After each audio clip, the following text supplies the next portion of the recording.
Hello there, hope you are doing well. In this session, we are going to talk about the object-oriented programming concept in Solidity programming language.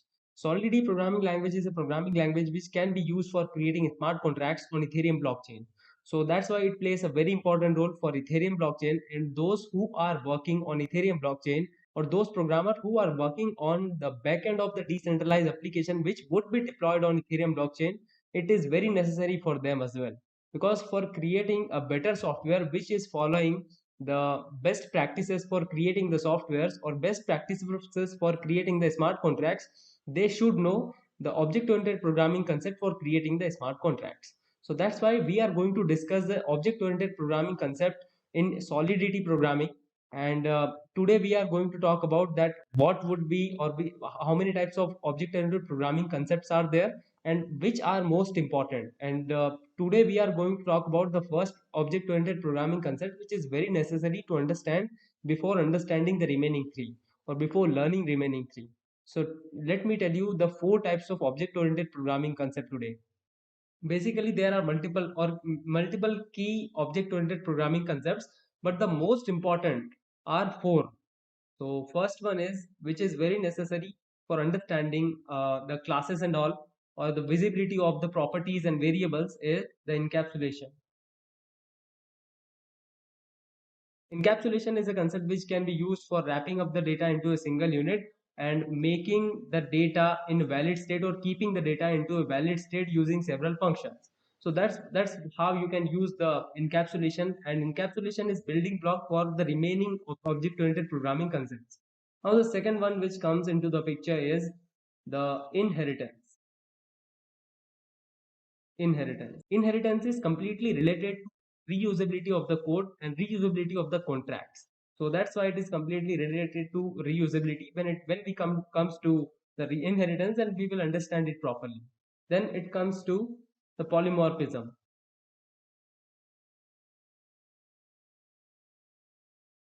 Polymorphism is also one of the most important concepts, which shows the real world concept of one thing having multiple forms, or one person is overloaded with multiple work. That is what polymorphism is. So we will be understanding the polymorphism as well. And at the end, we will be talking about the abstraction, which is one of the most important object-oriented programming concept. And students are having lot of problem in this concept only, in abstraction. Basically, abstraction is used for imposing the guidelines, but students are not understanding it properly and they are stuck on it. And they would not be able to understand it properly in future, and that's why they are giving wrong answer in their interviews. So that's why I am here with all these object-oriented programming concepts today.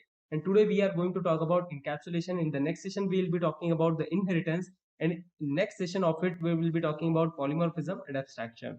So one by one, we will cover each and every topic, every concept, and then it would be very clear to you, and it would completely be clear to you to understand these concepts in Solidity or to implement these concepts in Solidity programming language. Now, let me tell you what is encapsulation. Encapsulation means, let me write the definition.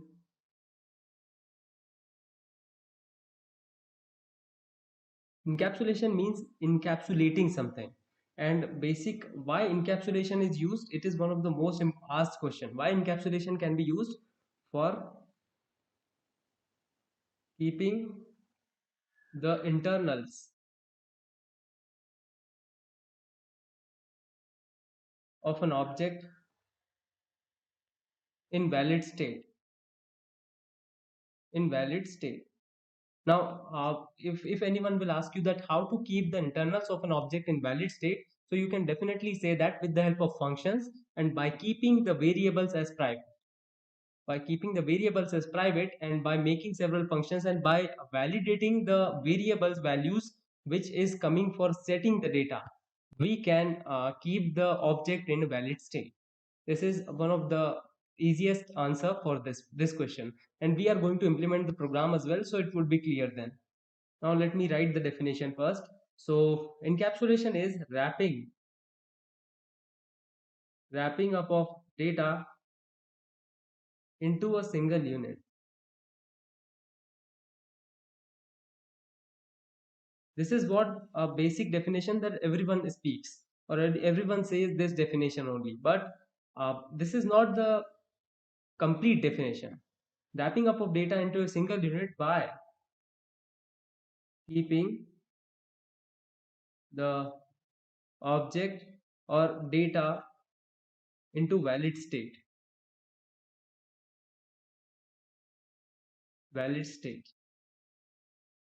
or whatever you want. You just need to show that whatever data that that your contract has would not go in invalid state. Through this definition, what you says is, you are saying that whatever contract I am having, and how many variables I am having, all those variable would be in valid state by keeping the visibility or access specifier of all those variables as private, and by creating specific function for all those variables, so that those variables would be in valid state.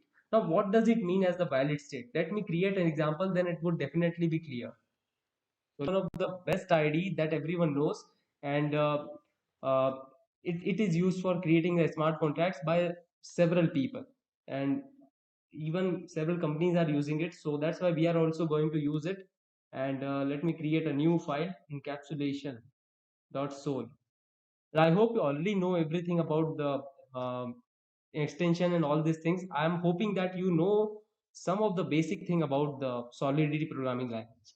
So let me comment the general processing license, SPDX license identifier, as a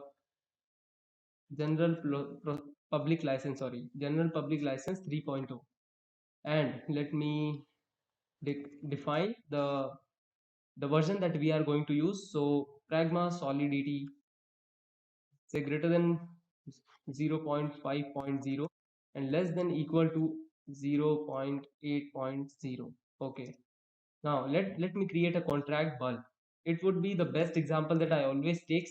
So a bulb is there, and inside that bulb, I just want that no one will be able to use. If I am giving public, or in a bulb there is a wattage. So let me create a wattage variable. So unsigned integer public wattage. Now, if I'm giving this variable as, or I'm giving this variable as public, or access specifier or visibility of this variable as public, then anyone in this environment can use this variable.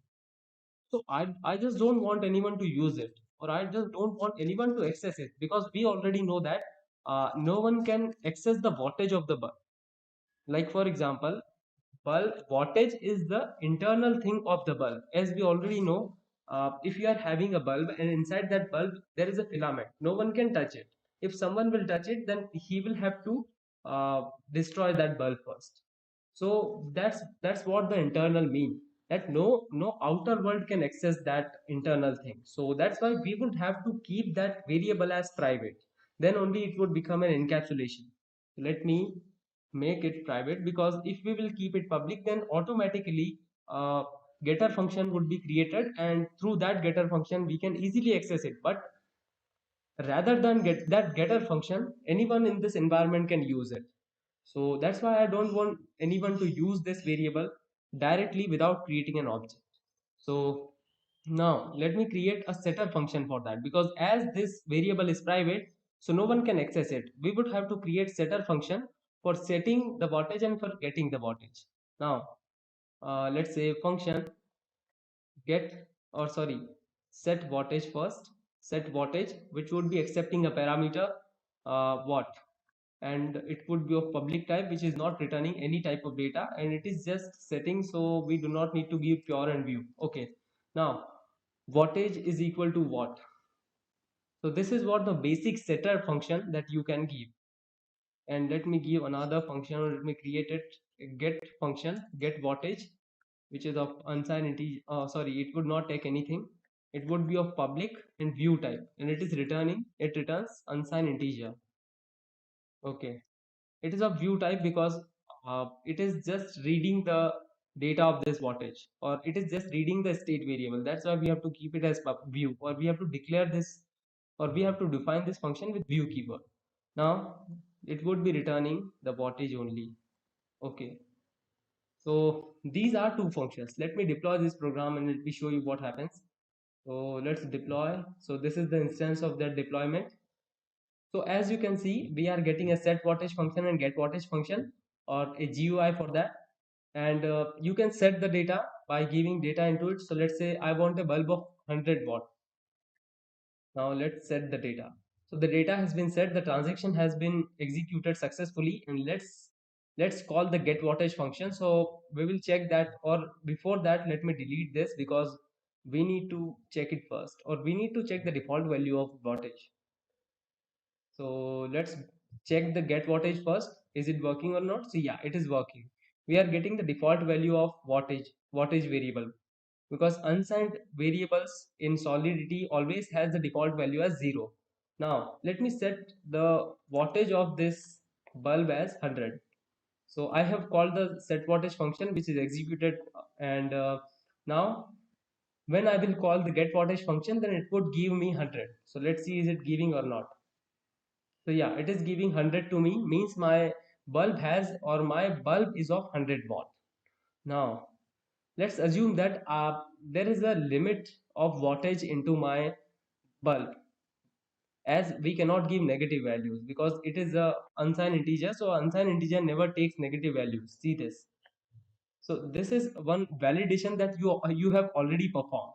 Now you cannot give the negative value. If anyone, or if any user wants to give negative value, then that value would be restricted to get set. See this, it has not been set.